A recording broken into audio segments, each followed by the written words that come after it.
ನಮಸ್ಕಾರ ಸ್ನೇಹಿತರೆ. ಇವತ್ತಿನ ವಿಡಿಯೋದಲ್ಲಿ ಮೇಷರಾಶಿಯವರಿಗೆ ಒಂದು ವಿಶೇಷವಾದ ಮಾಹಿತಿಯನ್ನ ಹೇಳ್ತೀನಿ ನೋಡಿ. ಅದೇನಪ್ಪಾ ಅಂದ್ರೆ, ನಿಮಗೆ ಜೀವನದಲ್ಲಿ ನಿಜವಾದ ಶತ್ರುಗಳು ಯಾರು, ಯಾವ ರಾಶಿಯವರು ಶತ್ರುಗಳಾಗ್ತಾರೆ, ಕಷ್ಟ ನಷ್ಟಗಳೇನು, ಅದರಲ್ಲೂ ಬಹಳ ಮುಖ್ಯವಾಗಿ ನಿಮ್ಮ ಹಿತ ಶತ್ರುಗಳು ಯಾರು, ಅವರಿಂದ ನಿಮಗೆ ಬರುವಂತಹ ಸಮಸ್ಯೆಗಳೇನು, ನಿಮಗೆ ಹೇಗೆ ಶತ್ರುಗಳು ನಿರ್ಮಾಣವಾಗ್ತಾರೆ ಮತ್ತು ಮೇಷರಾಶಿಯವರ ಕಷ್ಟಗಳಿಗೆ ಪರಿಹಾರಗಳೇನು ಅನ್ನುವ ಸಂಪೂರ್ಣ ಮಾಹಿತಿಯನ್ನ ಈ ವಿಡಿಯೋದಲ್ಲಿ ಪರಿಪೂರ್ಣವಾಗಿ ತಿಳಿಸಿಕೊಡ್ತೀನಿ. ಸ್ಕಿಪ್ ಮಾಡದೆ ಕೊನೆಯವರೆಗೂ ನೋಡಿ. ಅದಕ್ಕೂ ಮುನ್ನ ನೀವು ಮೇಷರಾಶಿಯವರಾಗಿದ್ರೆ ವಿಡಿಯೋಗೆ ಲೈಕ್ ಮಾಡಿ, ಹಾಗೆ ಸಬ್ಸ್ಕ್ರೈಬ್ ಆಗಿಲ್ಲ ಅಂದ್ರೆ ಈಗಲೇ ಸಬ್ಸ್ಕ್ರೈಬ್ ಮಾಡಿ, ಹಾಗೆ ಪಕ್ಕದಲ್ಲಿ ಬರೋ ಬೆಲ್ ಐಕಾನ್ ಅನ್ನ ಕ್ಲಿಕ್ ಮಾಡಿ. ಕೆಲವು ರಾಶಿ ಚಕ್ರದ ಜನರು ನಕ್ಷತ್ರಗಳು ಹಾಗೂ ಗ್ರಹಗಳ ಪ್ರಭಾವದಿಂದ ಶತ್ರುಗಳಾಗಿ ಬದಲಾಗುವರು. ಕೆಲವೊಮ್ಮೆ ಅವರು ಬಹಳ ಆತ್ಮೀಯ ಸ್ನೇಹಿತರು ಅಥವಾ ಬಂಧುಗಳಾಗಿ ಪರಿಚಿತರಾಗಿದ್ದರೂ ನಂತರ ಶತ್ರುಗಳಾಗುವ ಸಾಧ್ಯತೆಗಳು ಹೆಚ್ಚಾಗಿರುತ್ತವೆ ಎಂದು ಹೇಳಲಾಗುವುದು. ಕೆಲವರು ಎಷ್ಟೇ ಪ್ರಯತ್ನಿಸಿದರೂ ನಮ್ಮೊಂದಿಗೆ ಸ್ನೇಹಿತರಾಗಲು ಅಥವಾ ಆತ್ಮೀಯರಾಗಲು ಸಾಧ್ಯವಿಲ್ಲ. ಯಾಕೆ ಅನ್ನೋದಾದ್ರೆ, ನಮ್ಮ ರಾಶಿ ಹಾಗೂ ಅದರ ಅಧಿಪತಿಗಳ ಪ್ರಭಾವ ನಮ್ಮ ಮೇಲಿರುತ್ತೆ. ನಿಮ್ಮ ರಾಶಿ ಚಕ್ರ ಚಿಹ್ನೆಯೊಂದಿಗೆ ಯಾರು ಹೊಂದಾಣಿಕೆಯಾಗಬಹುದು ಮತ್ತು ಹೊಂದಾಣಿಕೆಯಾಗುವುದಿಲ್ಲ ಎಂಬುದನ್ನ ತಿಳಿಯೋಣ. ಮೊದಲನೆಯದಾಗಿ, ಮೇಷರಾಶಿಯ ಜನರು ಹೆಚ್ಚಿನ ಶಕ್ತಿಯನ್ನ ಹೊಂದಿರುತ್ತಾರೆ. ಇದು ಬೆಂಕಿ ಚಿಹ್ನೆ ಎಂದು ಹೇಳಬಹುದು. ಮೇಷರಾಶಿಯನ್ನ ಭಾವೋದ್ರಿಕ್ತ ಗ್ರಹ ಮಂಗಳ ಆಳುತ್ತದೆ. ಈ ರಾಶಿ ಚಕ್ರ ಚಿಹ್ನೆಯ ವ್ಯಕ್ತಿಗಳು ಉತ್ಸಾಹಭರಿತ ವ್ಯಕ್ತಿಗಳು ಮತ್ತು ತಮ್ಮ ನಾಯಕತ್ವವನ್ನ ಅನುಸರಿಸಲು ಸಿದ್ಧರಿರುವವರೊಂದಿಗೆ ಹೊಂದಿಕೊಳ್ಳುತ್ತಾರೆ. ಇವರು ಕೆಲವೊಮ್ಮೆ ಅತಿಯಾಗಿ ಆಕ್ರಮಣಕಾರಿಯಾಗಿರಬಹುದು.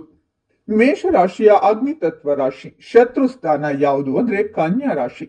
ಕನ್ಯಾ ರಾಶಿಯಲ್ಲಿ ಬುಧ ಉಚ್ಚ ಸ್ಥಾನದಲ್ಲಿರುತ್ತಾನೆ.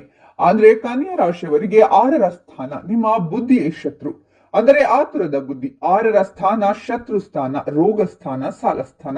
ಬುಧ ಬುದ್ಧಿಗೆ ಕಾರಕ, ತನ್ನ ಸ್ವಾರ್ಥ ಬುದ್ಧಿಯನ್ನ ಉಪಯೋಗಿಸುತ್ತಾನೆ. ಮೇಷರಾಶಿಯವರು ಹೇಗೆ ಅಂದ್ರೆ, ಅವರು ಕೆಲಸಕ್ಕೆ ಸಮರ್ಪಿತರಾಗಿರುವಂತಹವರು, ತನ್ನದನ್ನೇ ಕಳೆದುಕೊಳ್ಳುವಂತಹ ವ್ಯಕ್ತಿತ್ವದವರು. ಅಶ್ವಿನಿ, ಭರಣಿ, ಕೃತಿಕಾ ನಕ್ಷತ್ರ ಶಕ್ತಿಶಾಲಿ ನಕ್ಷತ್ರಗಳು ಇವು. ಅಶ್ವಿನಿ ಕೇತು ನಕ್ಷತ್ರ, ಭರಣಿ ಶುಕ್ರ ನಕ್ಷತ್ರ, ಹಾಗೆ ಕೃತಿಕಾ ಸೂರ್ಯ ನಕ್ಷತ್ರ.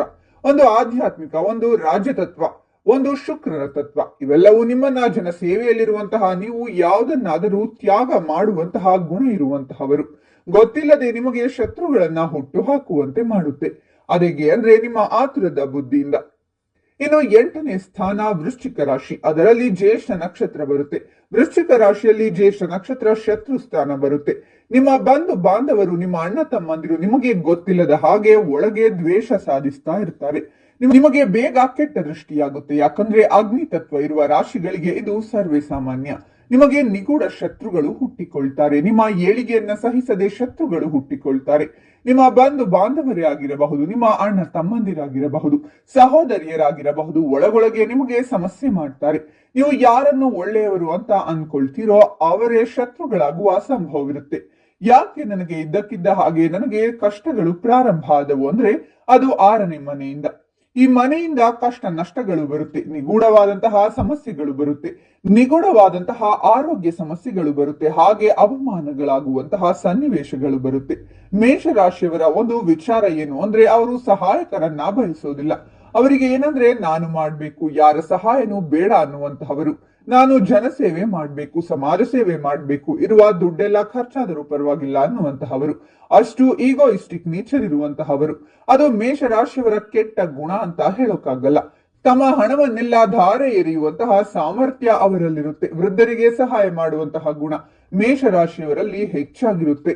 ಇನ್ನು ಮೇಷರಾಶಿಗೆ ಶತ್ರು ಆಗುವ ರಾಶಿಗಳು ಯಾವುವು ಅಂದ್ರೆ, ಮೊದಲನೆಯದಾಗಿ ಮೇಷರಾಶಿಯ ವ್ಯಕ್ತಿಗಳಿಗೆ ಅದೇ ರಾಶಿಯ ವ್ಯಕ್ತಿಗಳು ಶತ್ರುಗಳಾಗುವ ಸಂಭವ ಹೆಚ್ಚಾಗಿದೆ. ಏಕೆಂದ್ರೆ ಇವರಲ್ಲಿ ಸಮಾನವಾದ ಉತ್ಸಾಹ ಹಾಗೂ ಹುರುಪಿನಿಂದ ಕೂಡಿರುತ್ತಾರೆ. ಇವರಲ್ಲಿ ನಾಯಕನಾಗುವಂತಹ ಗುಣಗಳು ನೈಸರ್ಗಿಕವಾಗಿಯೇ ಇರುತ್ತದೆ. ಹಾಗಾಗಿ ಇಬ್ಬರಲ್ಲೂ ಯುದ್ಧಗಳುಂಟಾಗುವ ಸಾಧ್ಯತೆಗಳಿವೆ.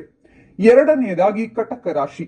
ಕಟಕ ರಾಶಿ ನೀರಿನ ಚಿಹ್ನೆ, ಆದರೆ ಮೇಷ ರಾಶಿ ಬೆಂಕಿಯ ಚಿಹ್ನೆ. ಈ ನಿರ್ದಿಷ್ಟ ರಾಶಿ ಚಕ್ರದ ಸ್ಥಳೀಯರೊಂದಿಗೆ ನೀವು ಹೆಚ್ಚು ಹೊಂದಿಕೆಯಾಗುವುದಿಲ್ಲ. ಕಟಕ ರಾಶಿಯ ಸ್ಥಳೀಯರು ಸೂಕ್ಷ್ಮ ಮತ್ತು ಭಾವನಾತ್ಮಕವಾಗಿದ್ದಾಗ ನೀವು ನೇರವಾಗಿ ಮತ್ತು ಕೆಲವೊಮ್ಮೆ ಸ್ವಲ್ಪ ಅಹಂ ಉಳ್ಳವರಾಗಿದ್ದೀರಾ. ಕಟಕ ವ್ಯಕ್ತಿಗಳು ಕಠಿಣವಾದ ಸ್ವಭಾವದವರು. ಅವರನ್ನು ದಾಟಲು ಸವಾಲು ಹಾಕುತ್ತಾರೆ. ಈ ವ್ಯಕ್ತಿಗಳೊಂದಿಗೆ ನೀವು ರಕ್ಷಣೆಯನ್ನ ಮುರಿಯಲು ಸಾಧ್ಯವಾಗದಿರಬಹುದು. ಇದು ಹತಾಶೆಗೆ ಕಾರಣವಾಗಬಹುದು. ನೀವು ಸ್ವಾತಂತ್ರ್ಯವನ್ನ ಗೌರವಿಸುತ್ತೀರಾ ಮತ್ತು ಕಟಕ ರಾಶಿಯು ನಿಮ್ಮನ್ನು ಉಸಿರುಗಟ್ಟಿಸಬಹುದು. ನೀವು ಅವರನ್ನು ಅತಿ ಸೂಕ್ಷ್ಮವಾಗಿ ಕಾಣುತ್ತೀರಾ ಮತ್ತು ಅವರ ಸೂಕ್ಷ್ಮ ವ್ಯಕ್ತಿತ್ವವನ್ನ ಸಹಿಸಲು ಸಾಧ್ಯವಿಲ್ಲ.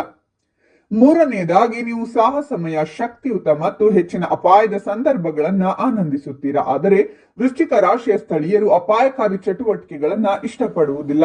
ನೀವು ಅವರ ಬಗ್ಗೆ ಬೇಸರಗೊಳ್ಳಬಹುದು ಮತ್ತು ಅವರು ನೀವು ಕೊಟ್ಟಿದ್ದೆಲ್ಲವನ್ನೂ ಸಹ ಹಿಂದಿರುಗಿಸಬಹುದು. ಇದು ಸಂಬಂಧದಲ್ಲಿ ಹತಾಶೆಗೆ ಕಾರಣವಾಗಬಹುದು. ನೀವಿಬ್ಬರು ಗಂಭೀರ ತೊಂದರೆಯಲ್ಲಿ ಸಿಲುಕುತ್ತೀರಾ. ಮೇಷರಾಶಿಯವರು ಈ ಎಲ್ಲಾ ಸಂಕಷ್ಟಗಳಿಂದ ಹೊರಬರಬೇಕಾದ್ರೆ ಈ ಪರಿಹಾರಗಳನ್ನ ತಪ್ಪದೆ ಮಾಡಿ.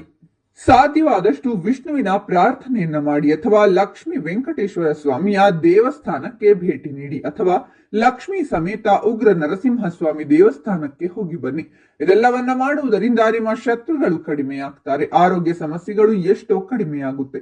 ಪ್ರತಿದಿನ ಆದಷ್ಟು ವಿಷ್ಣು ಸಹಸ್ರನಾಮವನ್ನ ಪಠಣೆ ಮಾಡಿ. ಎಲ್ಲವೂ ನಿಮ್ಮನ್ನು ಶಕ್ತಿಯುತವನ್ನಾಗಿ ಮಾಡುತ್ತೆ. ತುಳಸಿ ನೀರನ್ನ ಸೇವನೆ ಮಾಡಿ. ವಿಷ್ಣುವಿನ ಪಾದದ ಚಿತ್ರವನ್ನಿಟ್ಟು ಸೇವೆ ಮಾಡಿ. ಖಂಡಿತವಾಗಲೂ ನಿಮಗೆ ಶತ್ರುನಾಶ, ಶತ್ರುಭಾವ, ಸಾಲ, ರೋಗ, ರುಜಿನಗಳು ಎಲ್ಲವೂ ನಾಶವಾಗುತ್ತೆ. ಸಾಧ್ಯವಾದರೆ ನರಸಿಂಹ ಯಂತ್ರವನ್ನ ಮನೆಯಲ್ಲಿ ಸ್ಥಾಪನೆ ಮಾಡಿಕೊಳ್ಳಿ. ಆ ಯಂತ್ರದ ಮುಖಾಂತರ ನರಸಿಂಹ ಸ್ವಾಮಿಯನ್ನ ಆರಾಧನೆಯನ್ನ ಮಾಡಿದಾಗ ನಿಮ್ಮ ಜಾತಕದಲ್ಲಿನ ಎಲ್ಲಾ ಸಮಸ್ಯೆಗಳು ಕಡಿಮೆಯಾಗಿ ಹೋಗುತ್ತೆ. 100% ಒಳ್ಳೆಯದಾಗುತ್ತೆ. ಈ ಮಾಹಿತಿ ನಿಮಗೆ ಇಷ್ಟ ಆದ್ರೆ ತಪ್ಪದೇ ವಿಡಿಯೋಗೆ ಲೈಕ್ ಮಾಡಿ, ಓಂ ನರಸಿಂಹಾಯ ನಮಃ ಅಂತ ಕಾಮೆಂಟ್ ಮಾಡಿ, ಮತ್ತು ಈ ಮಾಹಿತಿಯನ್ನ ಎಲ್ಲರಿಗೂ ಶೇರ್ ಮಾಡಿ. ಅವರು ಕೂಡ ಕಷ್ಟಗಳಿಂದ ಹೊರಬರುವಂತಾಗಲಿ. ನಿಮಗೂ ಒಳಿತಾಗುತ್ತೆ. ಧನ್ಯವಾದಗಳು.